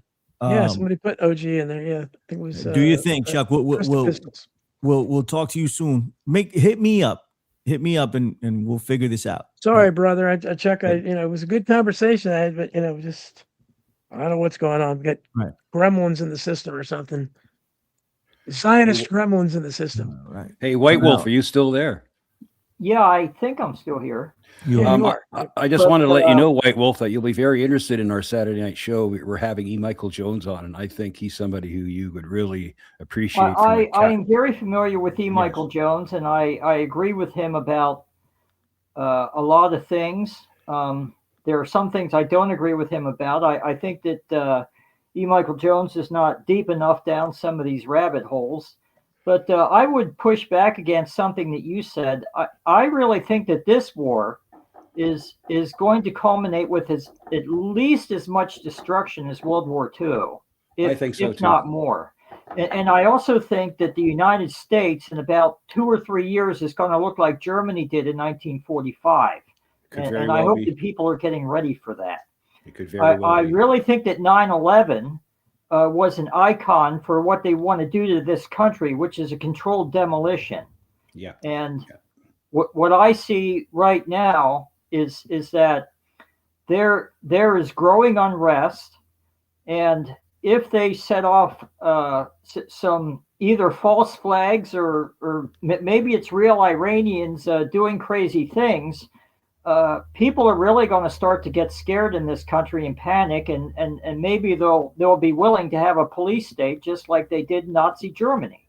Hey, remember, just a day ago, Trump and Hegseth were talking about mobilizing in all 50 states a civil control program, and guess what? They're going to turn all those ICE facilities for detention facilities, so-called for illegal immigrants. Those are going to get turned into dissident concentration camps. I mean, you can see this. That's exactly what I predicted when Trump got elected. I said that Trump was going to organize his Gestapo, and he was going to be the American version of the Austrian painter. Absolutely. I mean, you can see it happening right now. And when he goes on, and when he's talking about American casualties now, he's saying, "Oh, it's just the way it is. You guys are just going to have to accept it." It doesn't even bother him. Yeah. He just wipes it away from his brow. American people dying for Israel. Well, that's just the way it is. Sorry, guys. Trump is now officially an American dictator. That's what he is. He doesn't care. I mean, he's to say that he is completely done the opposite of everything he said he would do. That was great last week, RB, on the show when you played that compilation of clips of him. It's just this over. I mean, he ridiculed going way back to the early 2000s. He ridiculed Bush and everybody for this kind of nonsense, and he destroyed Jeb Bush on stage at that first debate in 2016. Basically about the weapons. I mean, that was, and that's why so many of us said, right on. And did you hear that today that Condoleezza Rice was invited to the White House and she came in and talked with Donald Trump? Oh, geez. Officially invited. Condi Rice in the freaking White House, folks. Literally, I think what's happening is he is just transitioning to a mainstream neocon. He doesn't even care anymore because he's basically called Tucker. It's not a transition. The old Trump was just an act, and I'm sorry that people didn't see that. I mean, I didn't even vote for that guy in 2016. I wasn't fooled for a minute. But he kept the act going for years. I mean, that's to say he always kept coming back, and now he just saying, "Okay, why bother?" I know a lot of the people that are associated with me. The people are supposedly on the left wing of the woke community. The people that are awake to all this stuff. The people on the left were kind of saying, "Well, if you vote, come on." They turned on the Democrats because of Biden and Harris and the insanity going on in Gaza, and they thought, "Well, we'll take a chance with Trump because we know what we're going to get with Kamala and Joe Biden. Right. They're going to keep the Ukraine war going, and they're not doing anything with."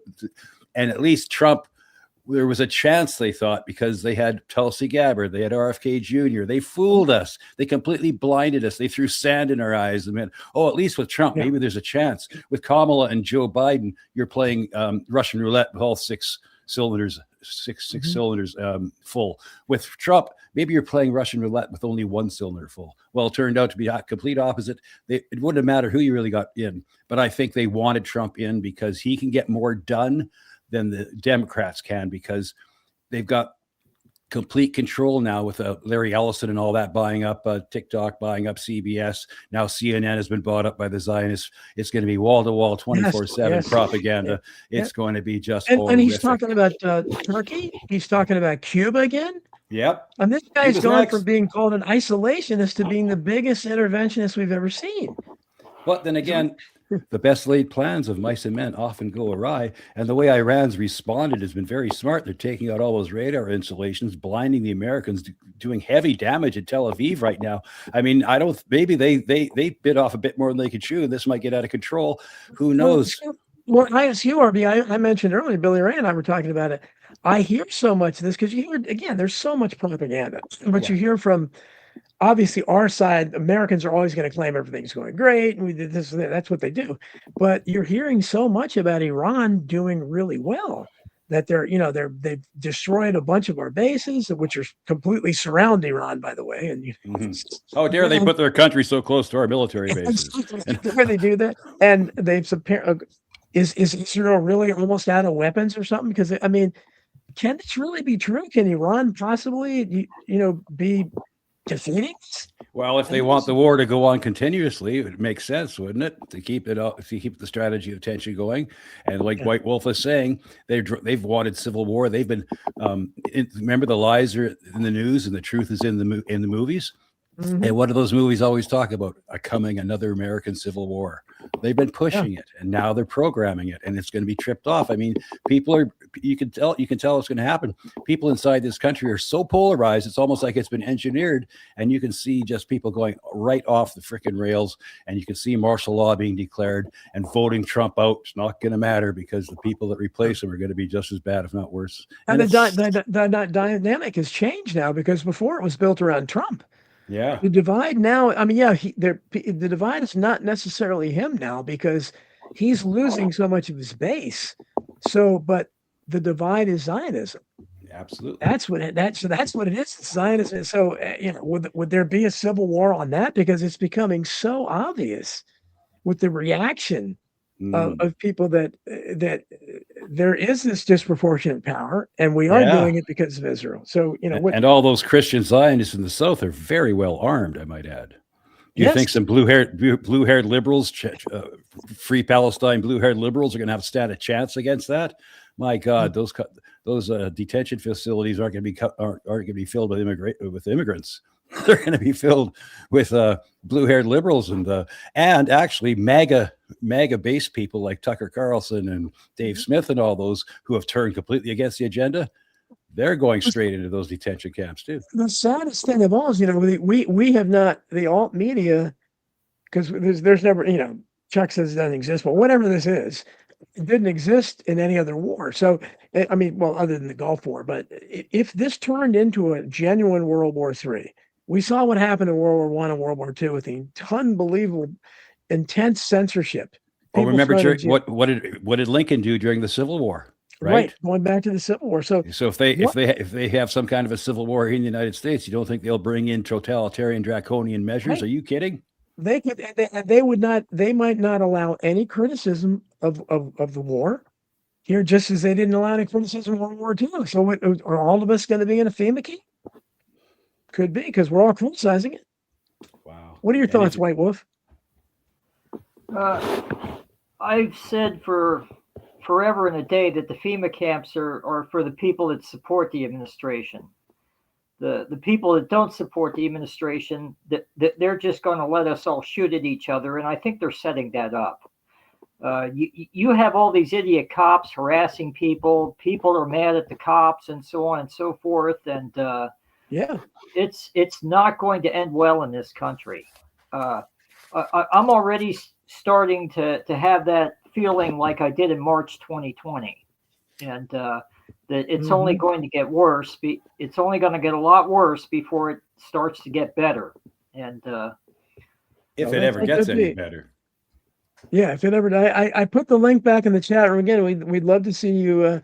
I'd love to meet some more of you guys. Jump in. You don't have to be on video. I'd love to see what you look like too. It's always interesting. But jump in. Look what I did. I just put an icon of my RB Hand Beyond the Pile icon up there. You can do that. I can have a smoke and not be on camera, and everybody's like, "What are you smoking for?"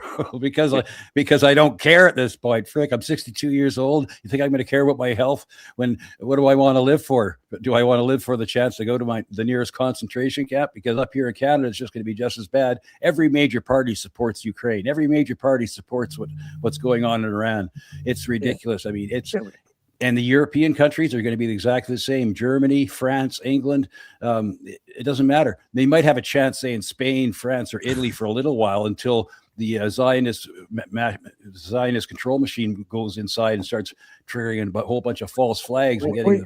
It's White Wolf is right about the false flags incoming. I feel it in my bones. Well, and what I fear is that, obviously we know, I don't think they're going to be genuine Iranian sleeper cells. We all know who's going to be behind them, but it's going to be portrayed as that, and the normies are going to jump all over it. It could get ugly. I see we got John. What's going on? Welcome, John. Glad to be here, you guys. Glad to be here, Don. Billy, surprised to see you, brother. Who let this guy in? Whose big idea was to do this? Well, your beard is very impressive at this point. It's almost Civil War like, because we may be running. Yes, I'm in my vagabond period, so I'm trying to grow it as out as much as I possibly can in this old age. He's doing his best Steve Bannon impression right now. No. At least comb it out once in a while, buddy. Seriously, brother. I will shave it eventually. I'll get around to it. No, I was just listening, and I think things are going to get worse. I don't know how bad they're going to get, but I would assume that things are going to get worse. Especially the talk that was mentioned is something that concerns me, is something that Billy and I have been tracking for a long time, is the immigrant camps being what appears to be repositioned to be FEMA camps. Truly, they're finally here upon us. Yeah. Right, and the formation of civilian brigades to maintain martial law and the call up of National Guard. I think it was like 50,000 troops. I want to say per state, or was some number like that. I might be off by the numbers, but it was enough to be of concern. So I guess that they're preparing for massive civil unrest. Maybe the United States gets struck during World War III pretty hard. I don't know. They're thinking of something to be able to call up that amount of people for some sort of civil service. I don't see any other reason why that would happen other than that. I just want to quickly mention, John, there might be, again, as we say, the best laid plans of mice and men often go awry, right, Donald? Because you've mentioned this many times. RFK Jr. said 70% of American men aren't fit enough to even serve in any capacity in military. Yeah, so I think we can field an army. Now, whether they'll, I don't, at least any kind, like I said, it'll be high heels on the ground. It won't be boots on the ground, because they can't. I don't think they can do it. If you looked at our young people, and that's the ones sort of trying to get them to do it again, because we'll see if their propaganda works and the polls turn. But right now, the polls are still showing that the majority of people know how stupid this is. But John Brissom, we've read the documents. People haven't read that. He always has a unique take on things. So yeah, it's great that you're here, because I like to hear what you think of these things. And of course, we know White Wolf is looking at it from his unique perspective as well. So anybody take it who wants to. This is a great show. Go ahead, John. I would say things that I think that are occurring is I think that War III is likely going to occur. This may cool off for a little bit. I don't see that happening and reigniting. I think it's just going to continue to go on. At least it looks like to me that's going to be the case. Like on a low boil? Yes. If they have the unveiling of directed energy weapons, which the Department of War CTO now admits as being a real thing and has been pushing QAnon operation material there, but also disclosing DEWs, and DEWs being used where we have Israel's Iron Beam and now the Americans' Helios system being shown. It might not matter the ability or aptitude of our United States military if they're hitting with DEW weapons that we have not been seen before, that Trump effectively called, for example, the discombobulator. Right? Oh my God.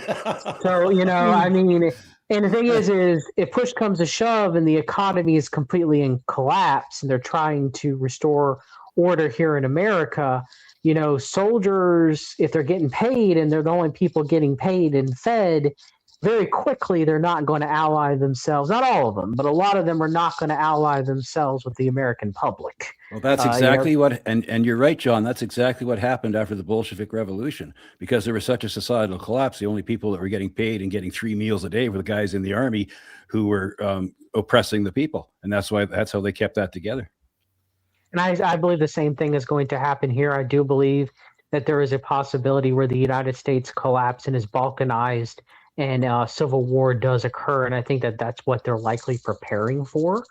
We'll see if that happens. It may not go that far, but I don't see any de-escalation of the war like the last time that America struck the new so-called nuclear facilities of Iran previously. I just don't see any I see continuing escalation going on. I don't see de-escalation right now. So go ahead, John. John, to whatever degree, again, these reports that Iran is winning, or or at least doing a great job of, much better than we thought. To whatever degree that's true, how much can we? I think we could, are underestimating the incompetence factor here. How far America has deteriorated and all. So of course our military is. I mean, you got this guy who's another. I mean, I don't know what he is. He wasn't like that on Fox News, but this guy really is apparently an alcoholic, and he's nuts. And in many ways, he's as bad as Bolton. And he's always been this way, Don. Yeah, he's always been. I guess he had it well at the Fox News, but he, and of course Trump, and all the people around him,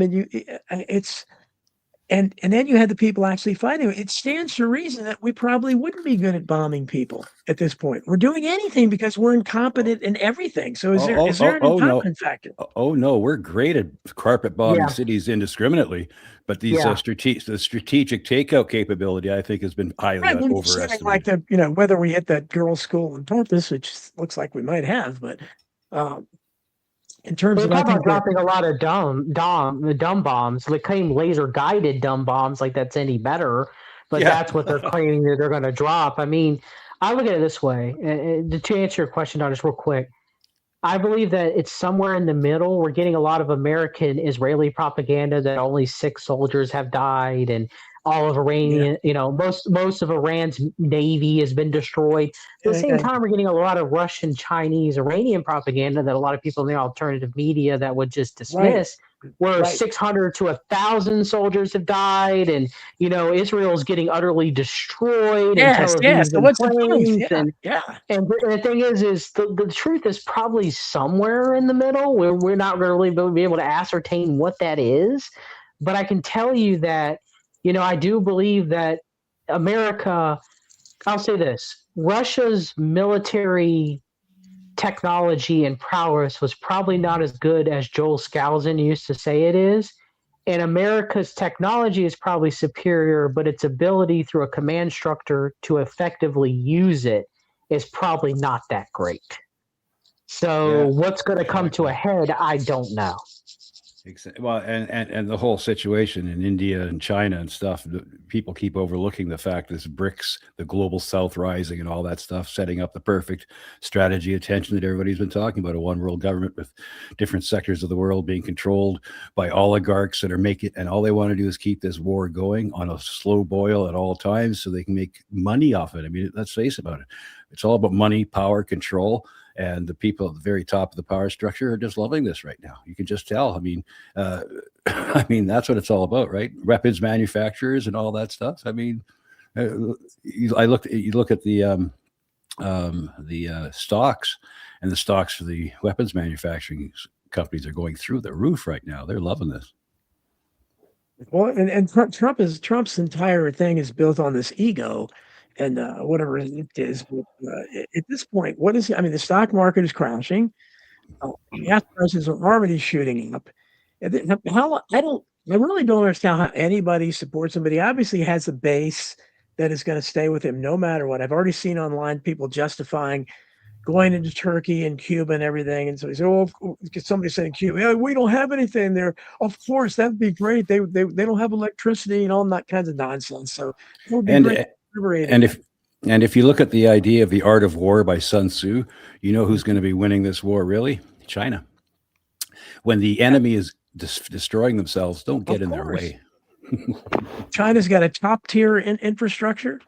Everything's clean and efficient over there. And if I believe, I mean, I don't know, but I don't know how many people on Substack have told me that have been to China or lived in China. Every one of them talk about how much better it is living in China, and it's a freer society. And that, I mean, Well, that they say it's a freer society for the emerging middle class that are making good money doing all these jobs and stuff. But at the same time, in China, they have complete control of the population. Everybody's tracked and traced. There's cameras everywhere, and they know who you are, and what you're doing, and you can do anything you want as long as you don't say anything bad about the central government. It's an ordered society, all right. But I don't know if I'd be like during the COVID thing, when the COVID scandemic was happening. I don't think I would have been a very happy camper in China. what are your thoughts, White Wolf? Okay, well, I was thinking that half of the Iranian Navy is in the Caspian Sea, and I can guarantee we don't have any subs in the Caspian Sea.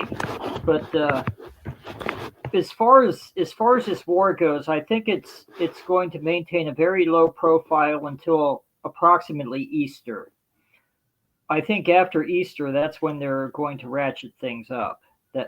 Those are just my initial thoughts. Right now, this is a big operation, and they're really testing the waters. That they're ramping things up very incrementally at this point, and because I really think that this is the final push towards their new world order, or whatever you want to call it, and they're really going to try and level all of the opposition. I mean, that's why they've set up social media. They've set up social media in order to identify all of us. And I'm sure they're just like Santa. They have their lists. They're checking them twice. And I know I'm on it. Yeah. Yeah. I mean, that's what the intelligence community is doing.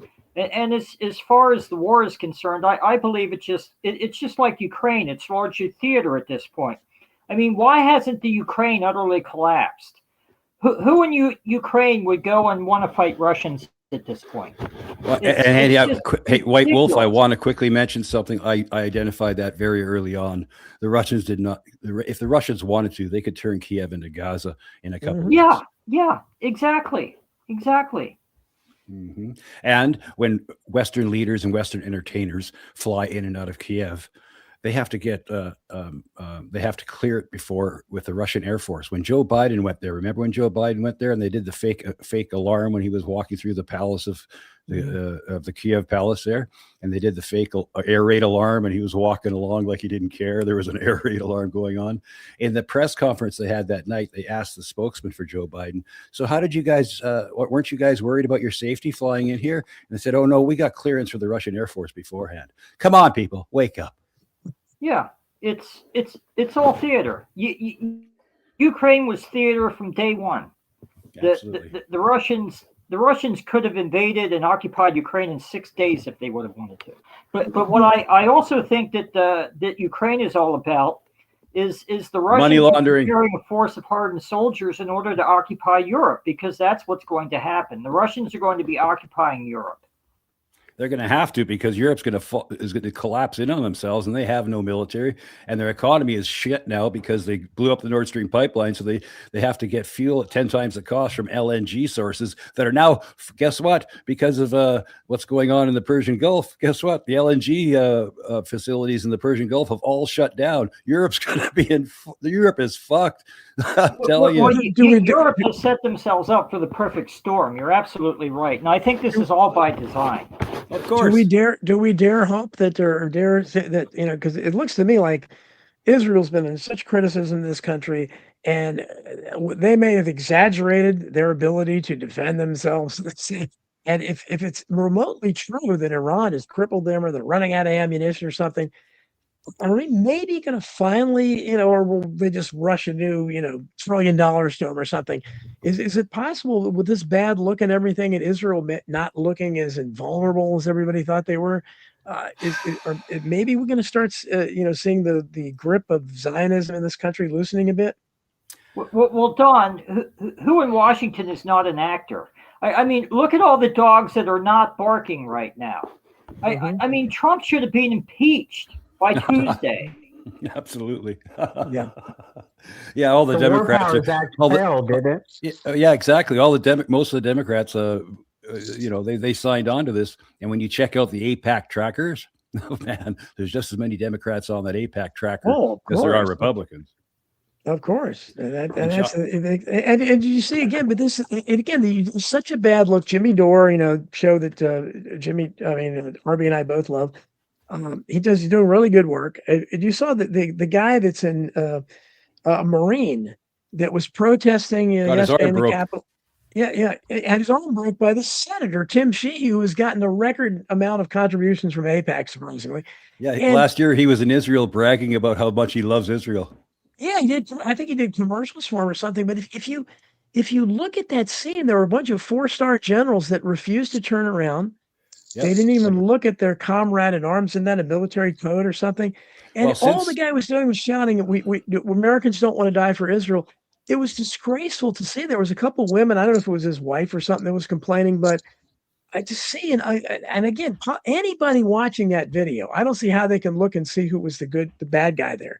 And Well, again, it's a bad look, Judge Napolitano had Lawrence Wilkerson on his program, and Lawrence Wilkerson said that after 9/11, he was talking to Donald Rumsfeld himself, and Donald and Wilkerson and Rumsfeld were both complaining about how the Americans didn't have much control over what's going on. And Rumsfeld said, "I'm not even in control of the Pentagon.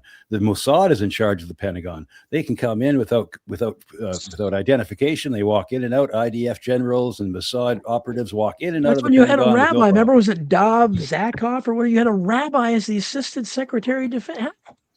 How did become the assistant secretary? Can you imagine a Catholic priest holding a position like that, or some fundamentalist minister? Right?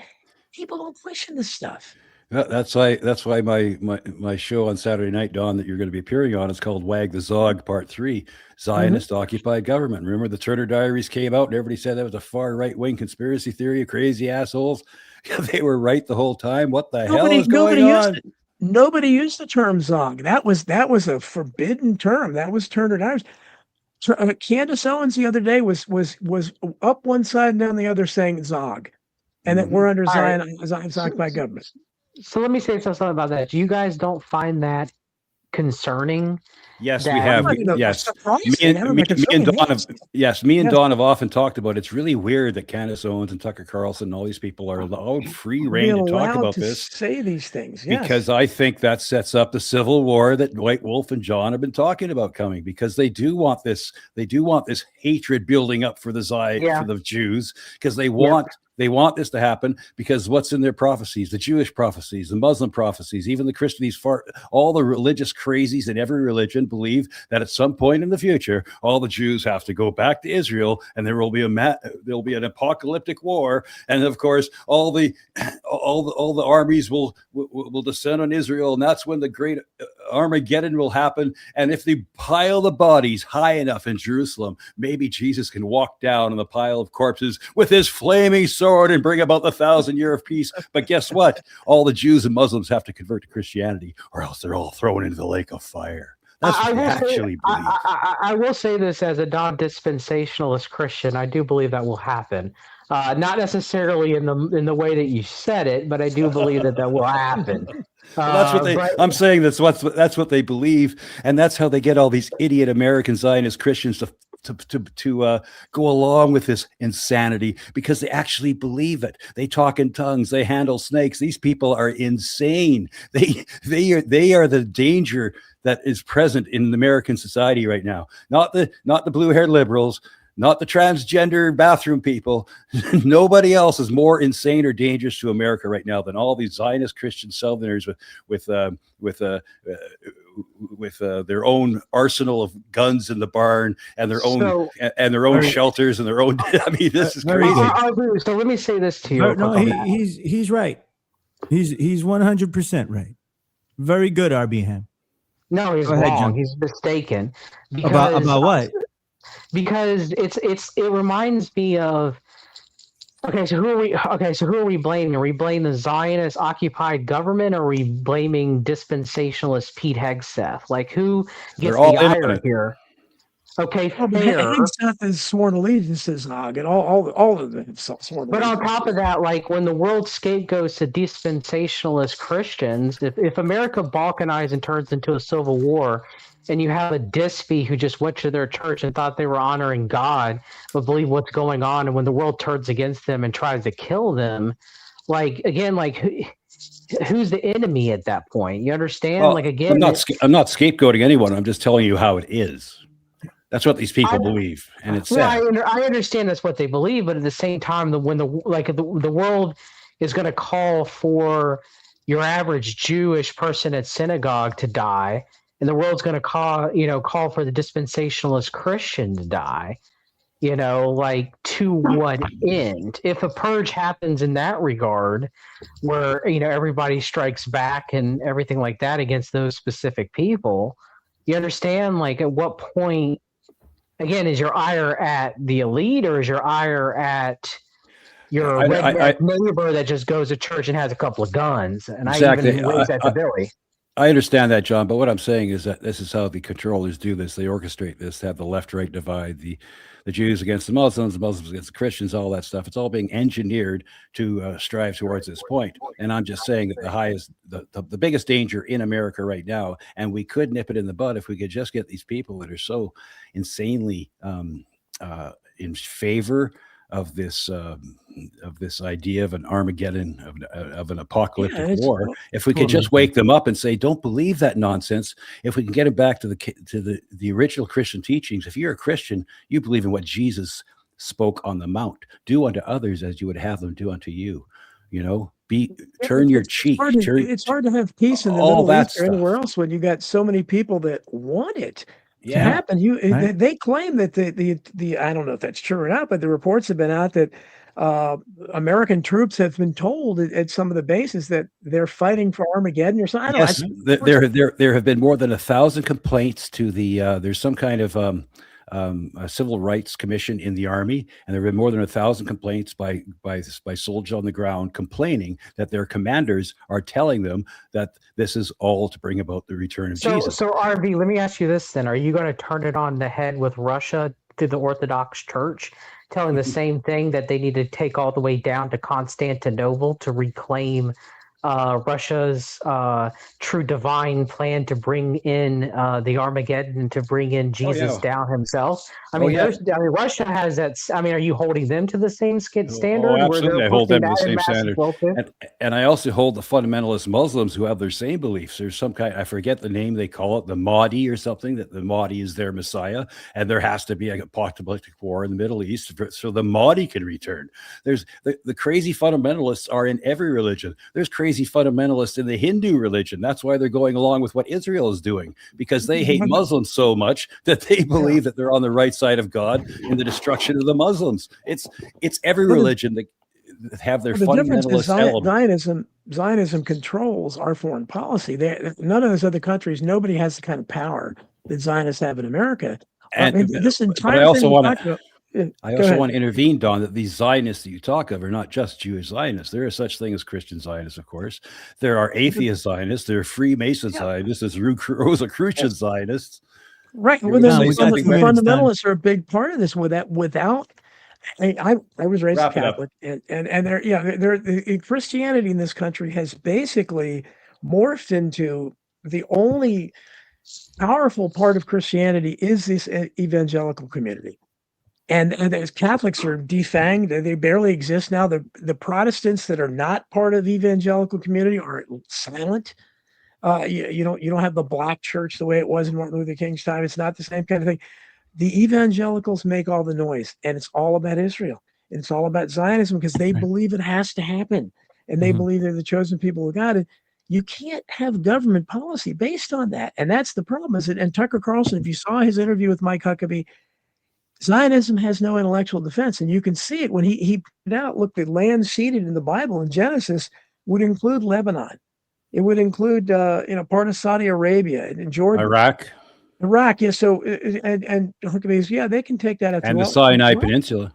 Yeah. What? So, how? So we're basing on what the Old Testament said. It's ridiculous, and we're basing foreign policy on this. This disaster is happening. Whatever is really happening all because Zionism has control of our government and none of our leaders.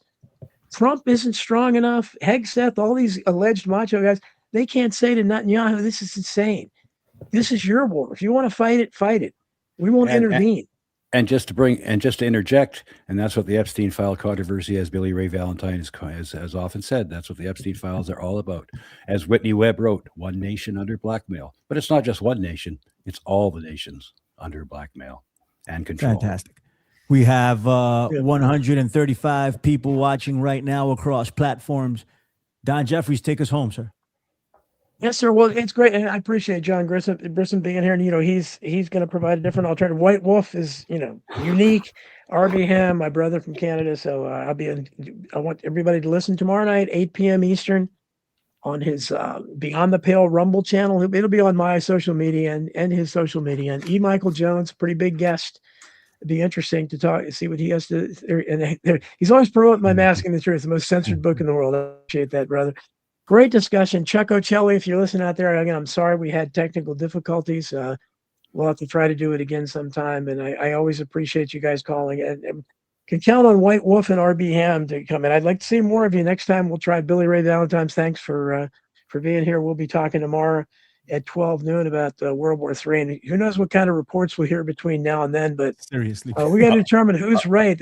I'll be tuning into that one because it's Billy Ray and me are like 99% on board with the same shit here. I've always wanted to tell you that. I've always wanted to tell you that, Billy Ray. People mistake me because I supported the Freedom Convoy that I'm some kind of right winger. Yeah. I'm a left winger from all. I'm a trade union. I'm a trade union guy.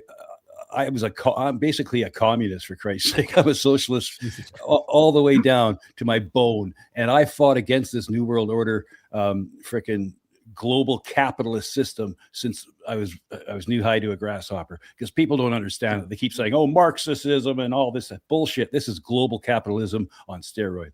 I agree. I wouldn't label myself as any of those things, but I agree with you. So that's dope. RB Ham, thank you. Beyond the Pale. Make sure you go check that out. Don Jeffries is going to be on 8 p.m. tomorrow night. White Wolf, what's up? Say goodbye to the people, White Wolf. Okay, I'll say goodbye. I just want to make one overarching thought here. Okay. Keep it brief. Our Lady of Fatima. Okay, Fatima is the eldest daughter of Muhammad. Okay, she said that the Pope needs to consecrate Russia. Russia is the head of the Orthodox religion, that they inherited the schism of 1054. Okay. And Our Lady of Fatima, of course, is as Catholic as the day is long. Okay. She has the plan to unite all three of those religions peacefully, and that will be the triumph of the Immaculate Heart, and that's what we can look forward to. Okay. Thank you. It all does have a happy ending.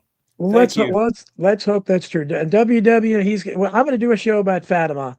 One of these, we'll have you on. I don't know if I can get anybody else, because it's a fascinating subject, and I'm a Catholic too, so I'm interested in it. Thanks everybody. Thanks to everybody in the chat. Good turnout today, and thanks Billy Ray for jumping in. RB Ham, White Wolf, Chuck Ocelli out there. Hope we can get you on with your connections fixed. And John Brissom. All you guys. We'd like all you guys. Thanks so much, guys. So we'll see you next week, same time. IProtest. Keep the dream alive. Yeah. Take care. Do.